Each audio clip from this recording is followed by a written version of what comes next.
Are we live? Okay, we're live. Welcome to Dive into World Building. Boy, this was a day of adventures in technical difficulty, and very sorry for the delay. We have with us author Randy Henderson. Hi, Randy. Hello.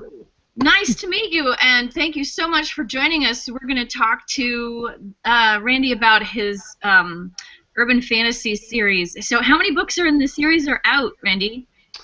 2 are out. Big Footloose and Fancy Free came out in February. Cool. And yeah, it is. And how many are planned? Well, I just turned in the 3rd one to the editor. Smells like Finn's Spirit. Nice. Signs are good that they'll buy more. So it's basically a series, and as long as people are buying them, and I come up with ideas that the editor likes, they will keep printing them in theory. Sounds great. So tell us about this series. Now, one of the things that Randy and I talked about when we were prepping for this discussion was that we have hardly had any urban fantasy worlds discussed on the show. So today we're going to dive into discussing urban fantasy. So, Randy, what do you think do you have a sense of what you think the defining characteristics of an urban fantasy world are? I'm sorry, the defining characteristics of an urban fantasy world? Mm-hmm. Well, I guess there are kind of flavors of urban fantasy. There's, you have your sort of mythic urban fantasy like Charles de Lint. You have, your folklore-ish feeling, more literary type urban fantasy. You have your sort of noirish urban fantasy like Jim Butcher and Cat Richardson and others, which is more kind of gritty, set in the city. It's more urban. Mm-hmm. Urban fantasy, and it has its roots more in sort of the noir, sort of detective type feel. And then I think you have paranormal romance, which is kind of it's a urban fantasy that focuses more heavily on the romance aspect of it. Right. But yours seems to be a very humorous sort of. Right. Mine are sort of lighthearted.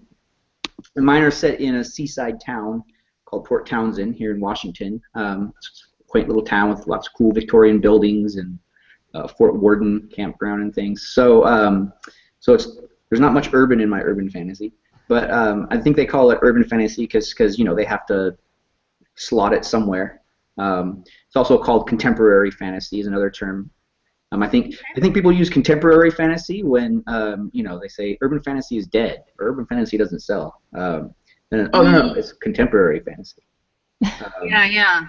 So I think the things that all of them share in common, generally speaking, are that they're set in our world.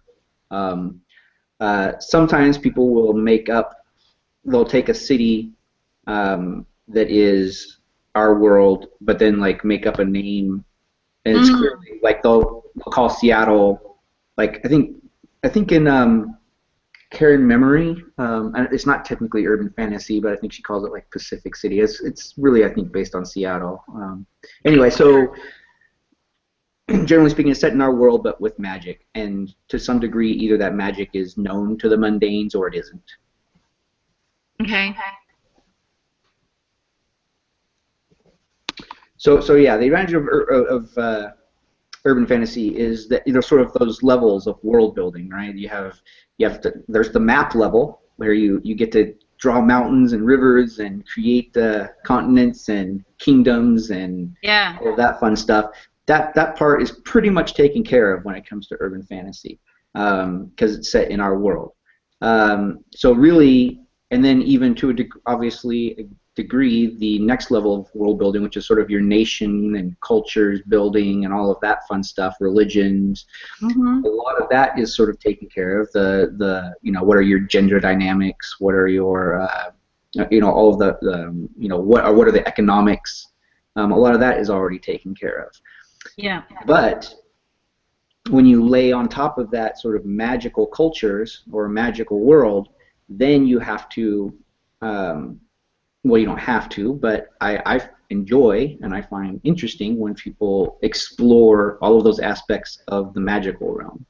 Mm-hmm. So depending on how you what your urban fantasy is. If it's just an urban fantasy where there happens to be like vampires and werewolves, and obviously you have to kind of figure out, well, what are the werewolves like? Do they exist in clans? What is the hierarchy within that? What is the power structure within that?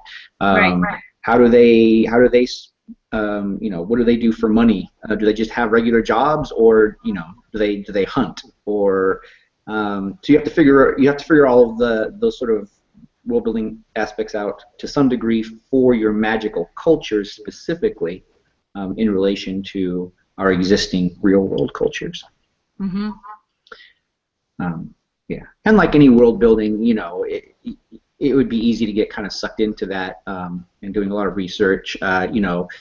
Watching a ton of National Geographic videos on wolves to study what wolves do and stuff like that, and then trying to build your culture off of that. If you're doing werewolves, I'm not doing werewolves, but just as an example. But as with anything in writing, it's easy to do a lot of things that are writing that aren't actually writing. So that's always the cautionary caveat there. So what kind of research did you do for your books? Very little. Sort of the whole point of Fancy for me, it started before Fancy. I was writing these epic, complex second world fantasies, with multiple points of view and multiple interweaving plot lines, and I was setting in. One was set in like a Roman Gaul second world culture. One was set in sort of a Persian second world culture. So I had to do a ton of research for those, ton of cultural, building and trying to be, culturally sensitive and all of those things, and the complex plotting. I was just so burned out on all of that I started to write Fancy just for fun. I hadn't really read urban fantasy before I wrote it, but I just was like zero research. So I'm just going to set it in our world. I'm going to set it in this town that I love. It's basically going to be me with magic is how it started. The character evolved from there, but this thing is happening. Why is it happening? Because of this. And why is he acting this way? Because of this. So that's sort of how it evolved. And then from there, once I realized it was going to be a full book, then I had to kind of think a little bit more about, okay, do people know about the magic or not? And how do they exist within our world? And that type of stuff. So I kind of made stuff up as I went along. It's not generally, before this, I had always plotted and thought everything out in advance. This one I much more made up as I went along, which got me into a little bit of trouble as I went forward. So started off just having fun with an opening chapter, and the editor expressed interest in that chapter, so I'm like, oh, I guess I have to turn it into a book. She bought the book and expressed interest in a series, so then I had to think of it as a series. And so all of a sudden, all this stuff I just kind of thrown in for fun in book one, now I had to kind of justify and figure out how build the world around basically what I just thrown in for fun in book one. Yeah. Well, we were just talking last week about the things that happen on the page when you're not when you're consciously world building. I've got an echo here. I'm sorry. But yeah, so a lot of it, like, what's your personal relationship with 1986? Well, the 80s are my jam. That was my era. That was the era of my youth. So, not to date myself, but I was a teenager in the 80s. So, that was I loved the music from the 80s. The 80s, incredible, like the golden era of fantasy sci-fi movies. I mean, any major fantasy sci-fi franchise and probably started in the 80s, So it was the golden age of advanced Dungeons and Dragons and a bunch of other stuff. So, I mean, the 80s were awesome if you were a geek. And so I love the 80s. I rocked my Commodore 64 and my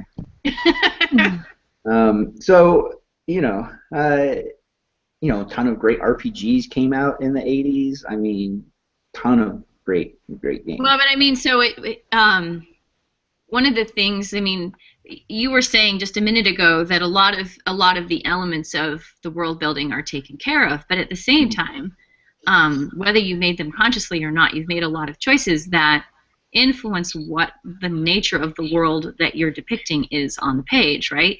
So one of the things that you're doing at the start of the book is saying, my character is effectively a time traveler from 1986.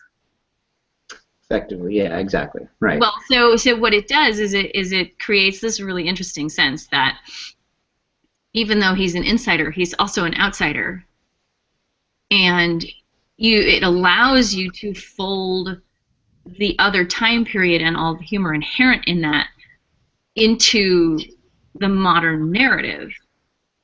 Yeah, that definitely. Yeah, I wanted it would sort of in second world fantasies. It's always nice when you have someone who is not as familiar with everything, so that you have an excuse to explain everything to the reader. And you know, and portal fantasies are excellent for that, obviously, because it's someone from our world traveling to a fantasy world. So it's a little bit of a urban fantasy. Well, I think Andrea Stewart was on recently on your show, on your podcast, and she kind of said that hers was, I mean, it's an urban fantasy technically, but she described it as kind of a portal fantasy because she travels into the Fey world and all that stuff, right? And I think that's kind of true, that you have someone from our world in urban fantasy. It's a kind of portal fantasy light, and that they are your vehicle into experiencing the fantasy world and giving you some context for it all.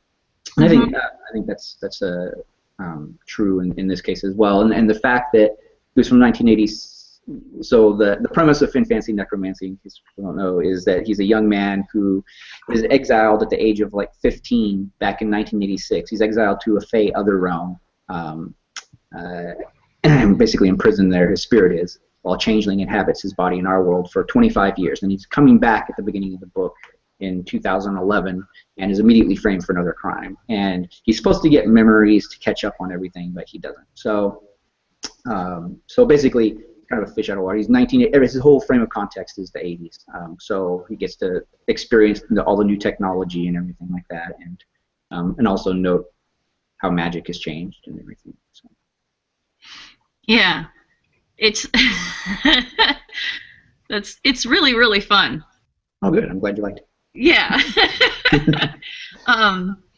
It's clearly it's yeah, just really, really fun.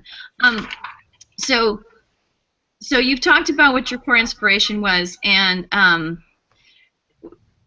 Cliff Winnig, who was not able to make it, decided that he wanted to ask me to ask you a question, which was basically one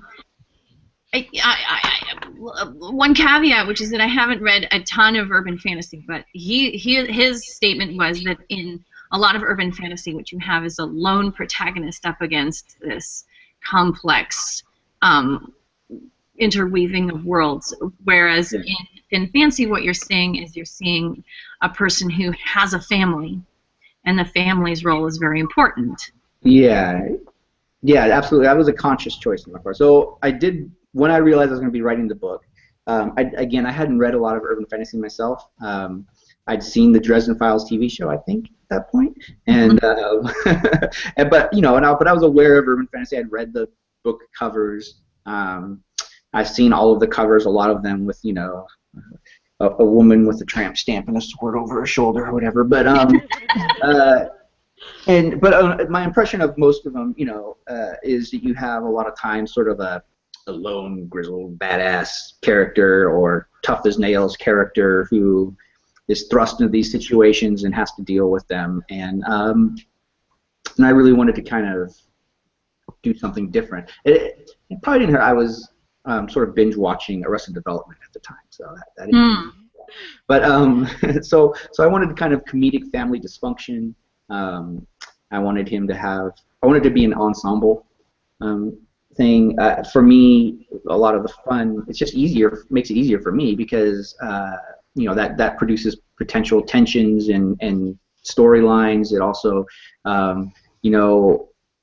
sort of the Joss Whedon style of ensemble cast, a lot of banter, and it makes it easy to just when they just I just throw my characters in a room and they start talking to each other and making jokes and snarking off each other, and it makes it easy. So It makes it easy, huh? well, it makes it easier. Yeah. Easier. 'Cause, Well, I you mean, know, you don't have to have them talking in like deep and thorny internalization all the time, I guess. that is true. Yeah, yeah. There's not a lot. I mean, well, there is some, but there's not a. Yeah, he's not constantly monologuing in his head. Yeah.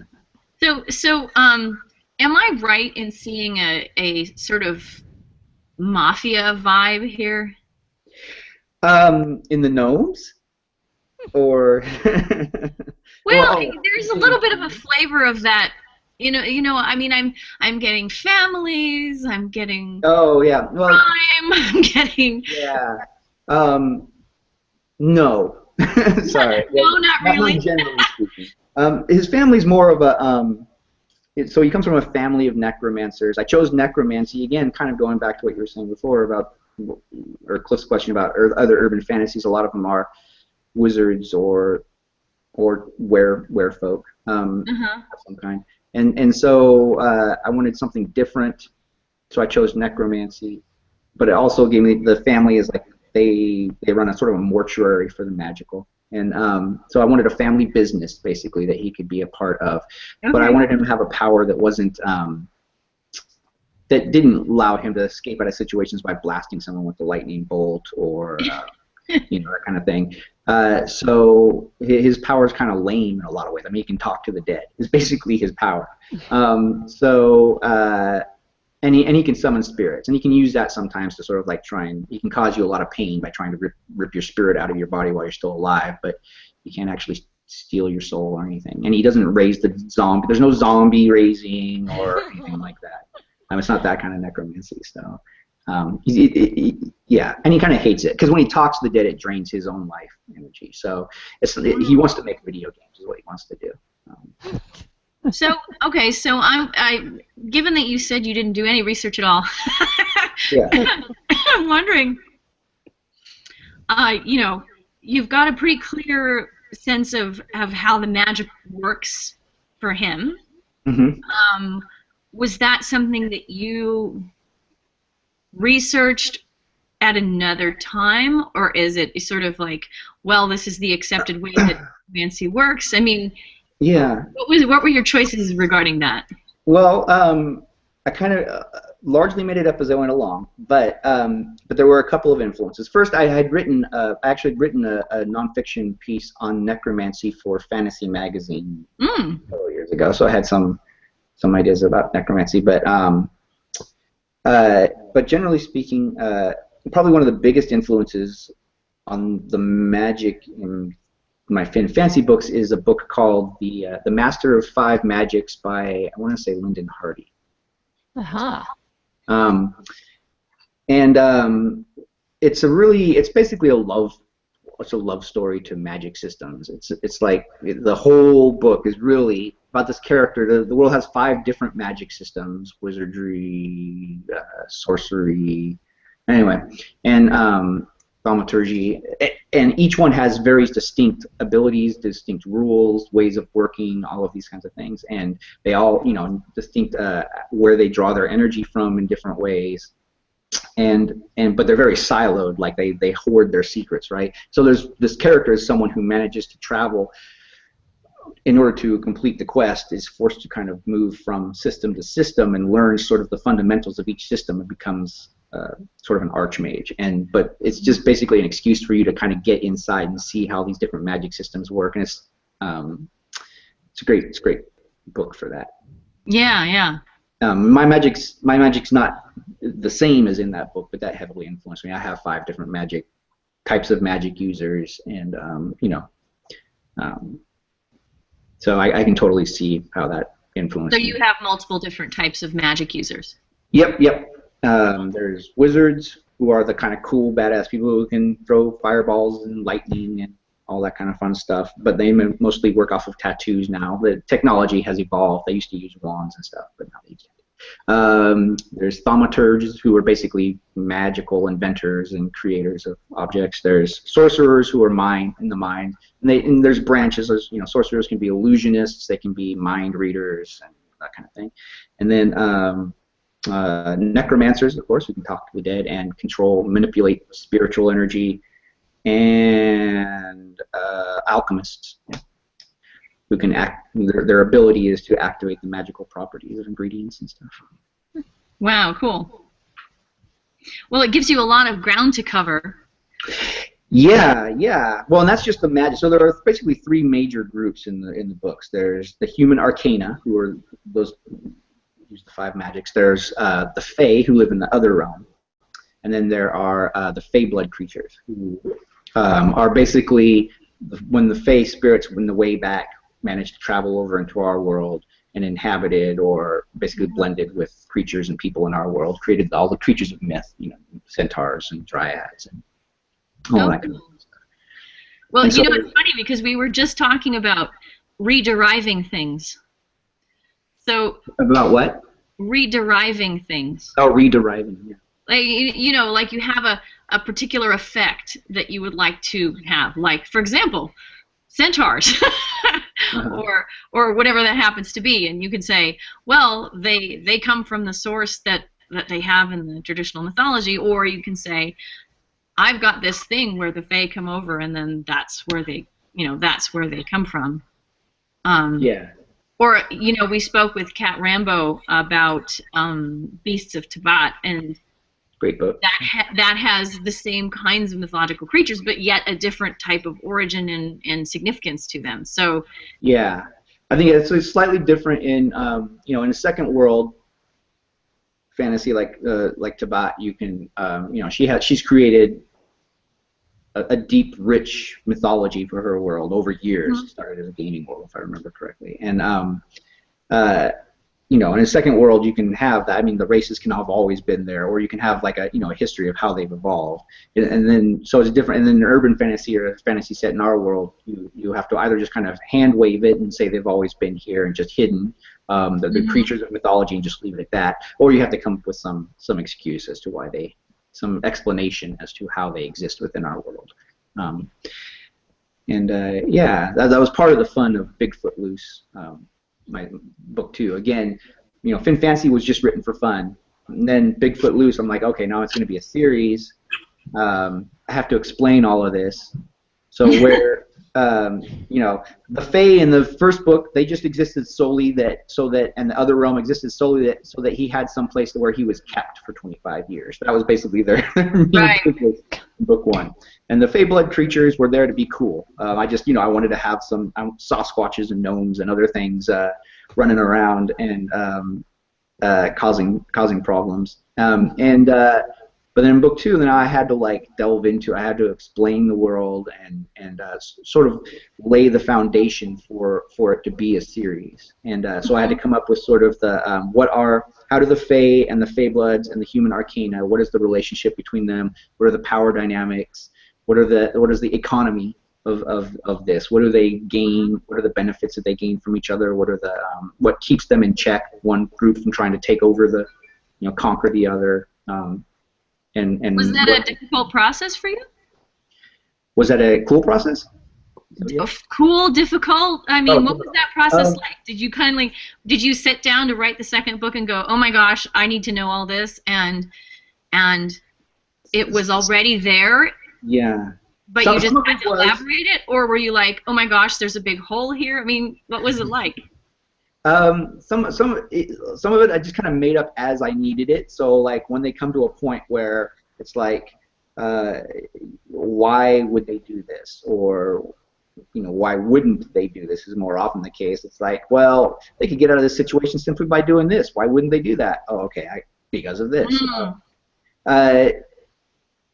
Some of it I made up as I went along, and then again, it's never been my style before, but and some of it I kind of drafted out. I sketched on a paper sort of the hierarchy, the Fae blood creature hierarchy, and sort of the Fae, try to conceptualize what is the Fae realm, and I sort of divided it up into different domains, domains, sorry, and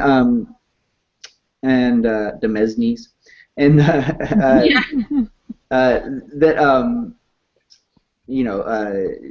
generally speaking, around sort of, if you think of like the Greek gods, the major, like, you know, so there's a domain that's mostly around wisdom and justice. There's a domain that's mostly around like cunning and deception. There's a domain that's mostly around you know, the arts and creativity and stuff like that. Fae who are of a nature of that type are drawn to those particular domains. And, anyway, so I kind of made it up as I went along to a certain degree. Roughly sketched out some high-level thoughts. After I wrote Fancy, I read the Dresden. I read like the first read the like first 6 Dresden Files books. I just wanted to see, you know, I wanted to see what he had done, so I didn't like inadvertently do the same thing, that type of thing. You know, which is good. Like I was thinking about calling the leader of all of the sort of the highest position in the human arcana, like the Merlin or whatever, and he has the Merlin as the leader of right? So I'm like, okay, I can't do that. So it's, you know, there are things, and that a lot of that is, you know, it's not stealing. It's just that we're all influenced by the same thing. And so when you create something, it comes out the same. I had not read his book. I was going to call my leader the Merlin. He called his leader the Merlin, probably from the same influences, right? But one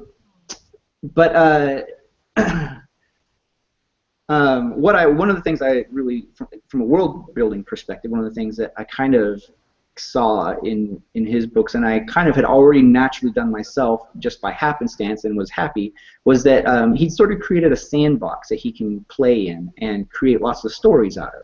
So in the Dresden Files, for example, you have sort of these vampire courts. So you have the vampires, but then within the vampires you have different courts: black vampires and red vampires and white vampire courts, and they have different natures and abilities. And there's tensions between the vampire courts, right? But then you also have the wizards, the human wizards, and there's tension between the vampires and the wizards. And then you have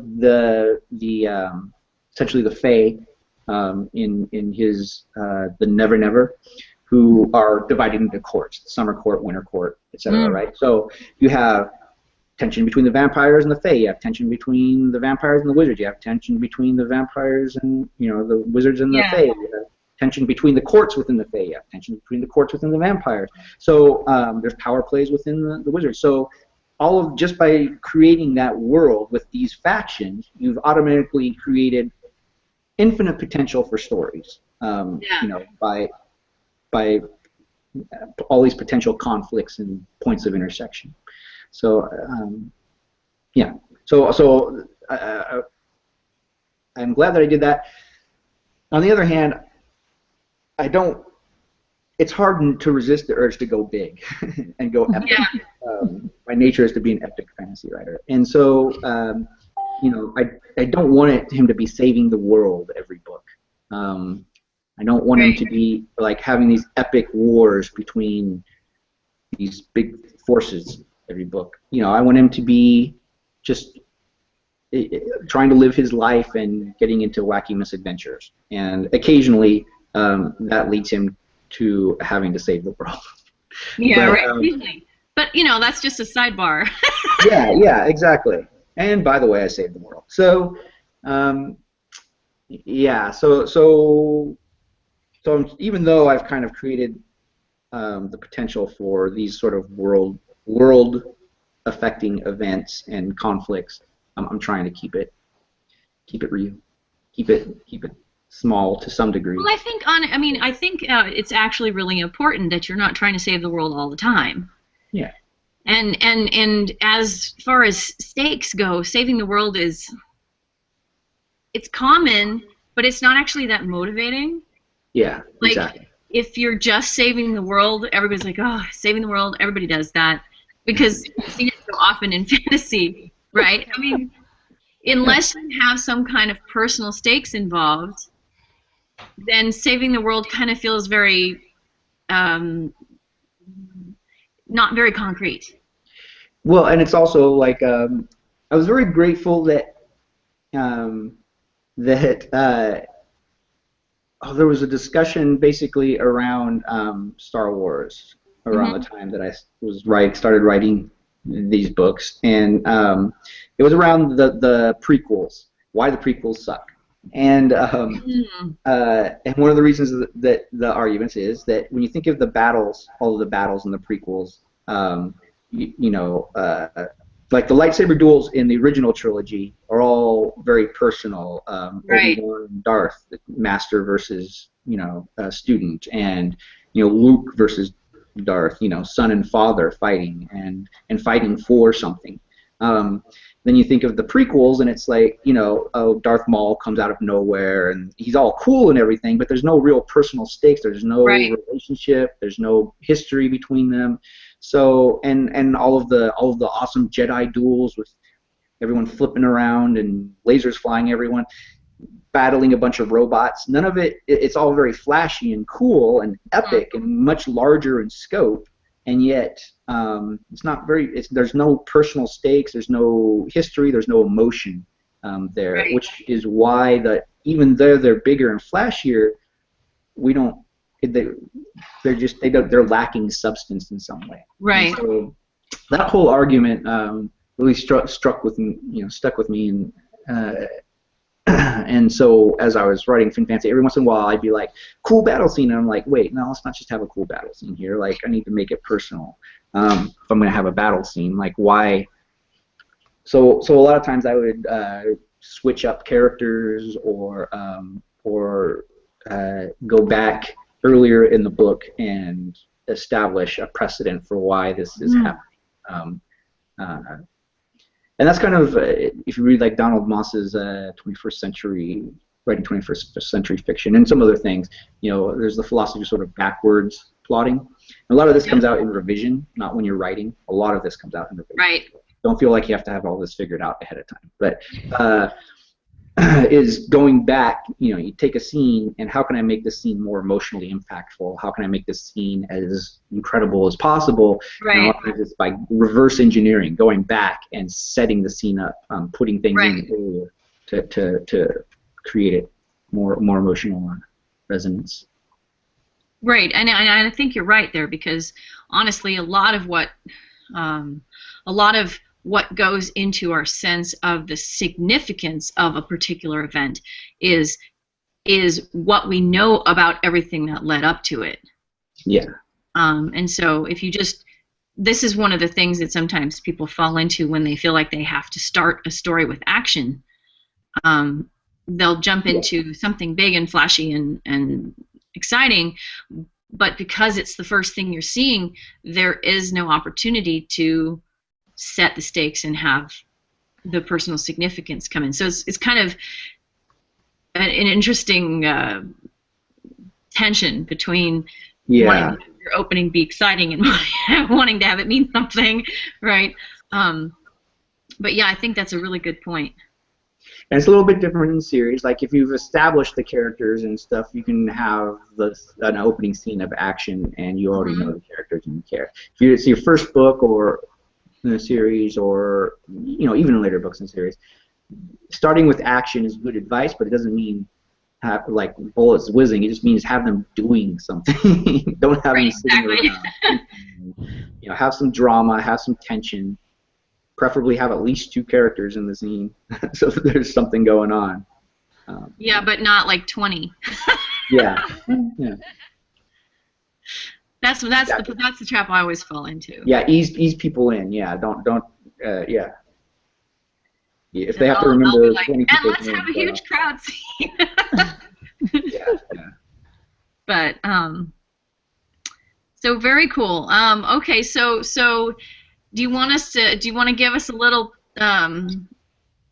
peek at so you've told us what the premise of Fin Fancy was, and you haven't said a whole great deal about the premise of Bigfoot Loose. Oh, the premise of Bigfoot Loose? Yeah.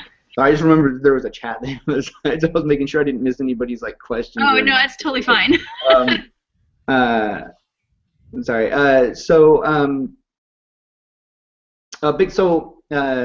Right, Fin Fancy, he returns to our world, has to clear his name. Bigfoot Loose, now it happens 3 months later. He's kind of adjusting to being back in the world. He's catching up on pop culture 1 month at a time. Basically, like each month he catches up on another year so that he can kind of build naturally and grok it all. So it's you know, by this he's up to 1989 at the end of Bigfoot Loose.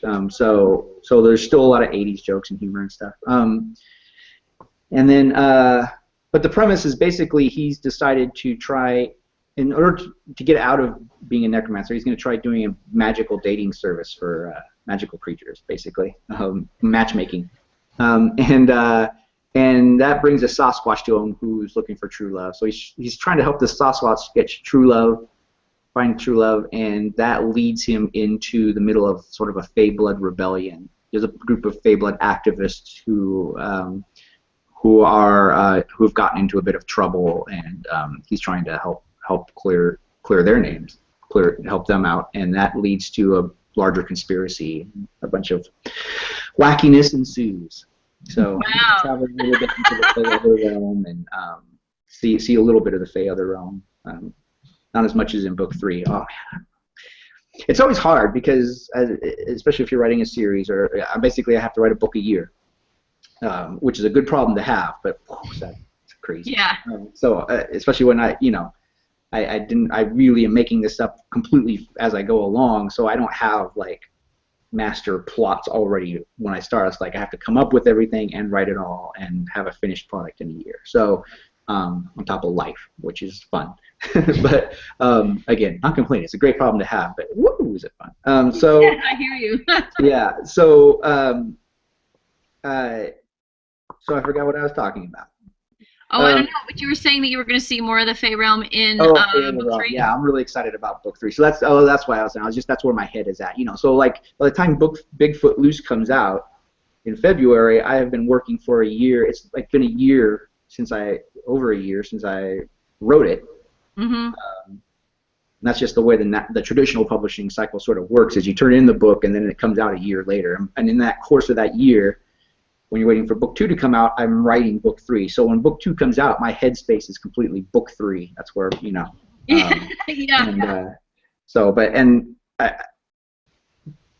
Anyway, and it's really wonderful to see on a personal level.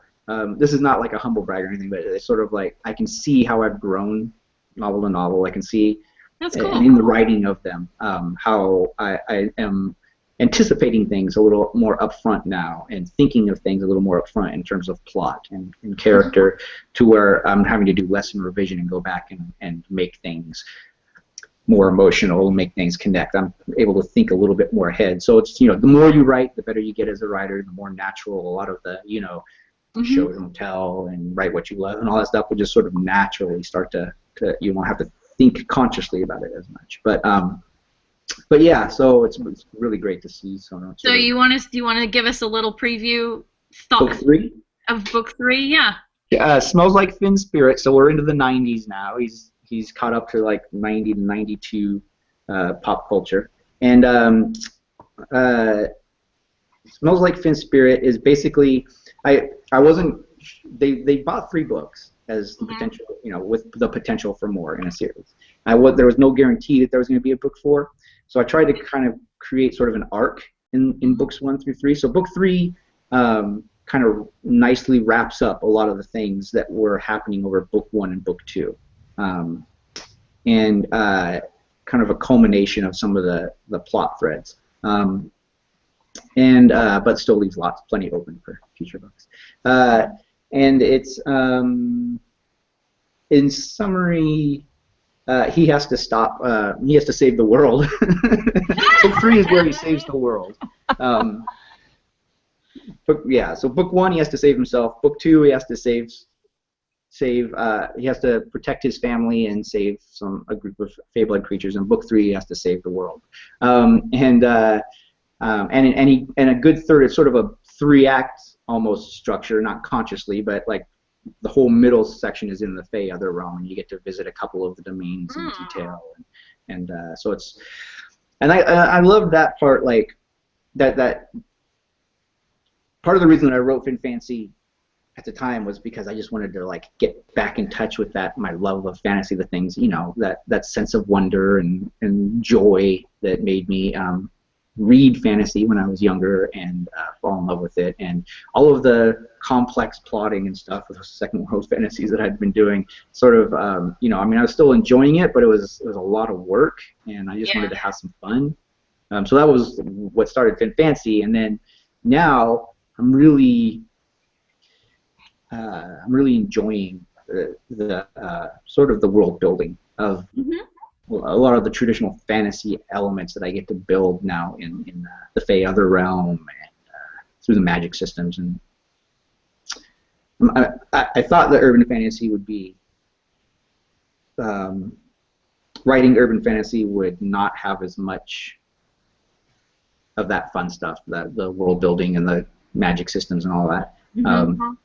But I think if you, depending on how you do it and what you write, you can have just as much opportunity for all of the fun, those fun aspects of fantasy world building. Cool. Did Cliff have other questions? No, actually, it was just the one. Oh, okay. But I'm going to ask if anybody else here has some questions they'd like to ask you. Shay's got one up in the group chat there. Oh yeah, how many books had I written before Fancy? A couple. I'd written one like when I was young, and then I wrote this. I was raised very Christian, so I wrote this Christian allegorical fantasy when I was a teenager. And then later on, I had written most of a comedic fantasy. Who is it? Is it Neil Diamond? Forever in Blue Jeans. A song. Anyway, I always heard it as S Rever in Blue Jeans. S Rever in Blue Jeans. So I'm like S Rever. There's like S Rever is reverse in reverse, and so for whatever reason that inspired me to write this entire like quirky fantasy novel about a world where everything's reversed. And anyway, so more than you needed to know. But then and then I kind of dabbled in writing for a long time, and then I sort of got a little more serious and wrote that Roman Gaul fantasy, wrote 90% of that, and then I moved on to the Persian Second World fantasy, which I wrote as a YA, and this is an object lesson. I wrote it as a YA for two reasons. One, because the magic system is so perfect for a YA story. It's just unbelievable. And the protagonist was young. And then the second main reason was because I walked into Barnes & Noble's one day, and the fantasy and science fiction section had been pushed back into the corner to make room for all of the YA. And I'm like, oh, maybe I should write YA fantasy. So I tried to write it as a YA, but I hadn't read a lot of YA, and it was not my natural bent. I have a hard time writing all of that angst and stuff. So yeah, don't write what you think is hot or it's going to sell. Right? Just stick with what you love and in your heart. So, but that's pretty much was what I'd written before. I've written a lot of short stories.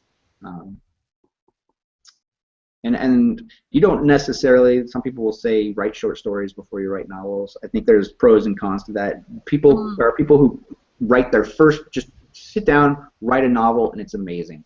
There are other people who write novels and they're not very good, but each novel gets better and you can just focus on novels. Or there are a lot of people who write short stories and to sort of hone your craft. And the advantage of short stories are that you can you can dabble in different genres, different types of characters, different types of worlds, different types of all that kind of stuff, and play around with all of that. You get to practice full beginning to end plot arcs, and you get to finish things and practice the discipline of revision and then moving on and submitting and all of that kind of stuff. Sort of, you get to practice it in shorter cycles, and if you work on a novel can take a year or two to work on, and then if it doesn't sell, which is a strong possibility, then not you're the same world, the same characters that you're dealing with that whole time. So right. For me, short stories was a great way to sort of get to that point where I felt like to practice just my craft of writing and to get to a point where I felt like, okay, once I started to sell at a professional level, maybe now it's safe to really invest my time in novels. That was just for me. Yeah, that's interesting. Writing novels and short stories are different in a lot of ways. I mean, there's similarities, but they're different. You know, novels have. Yeah. Yeah. Anyway, you can Google difference between short stories and novels. And difference in world building too. From. Yeah. You know, but actually, you know, depending on the short story, you can have a lot of world building and a lot more than you think. Anyway, well, we're at the end of our time. We ran a little bit over, but I figure I didn't want to. After we got started so late, I didn't want to cut anybody off. Randy, thank you so much for coming and talking with us about your stuff. This has been really, really fun. Everybody, go out, look for Fancy Necromancy and Bigfoot Loose and Fancy Free. It's really, really Fancy Free, and it's really fun stuff. And thank you so much for giving us insight. And yeah, absolutely. Thank you. And all right, feel I'm free going to to stop the broadcast, but we'll still be able to talk afterwards. Let's see. Sure. Next week we're going to meet at Wednesday at 10, and I don't have a topic yet, but that's okay. We'll be in touch, and we'll figure it out then. All right, thanks. All right, thank you.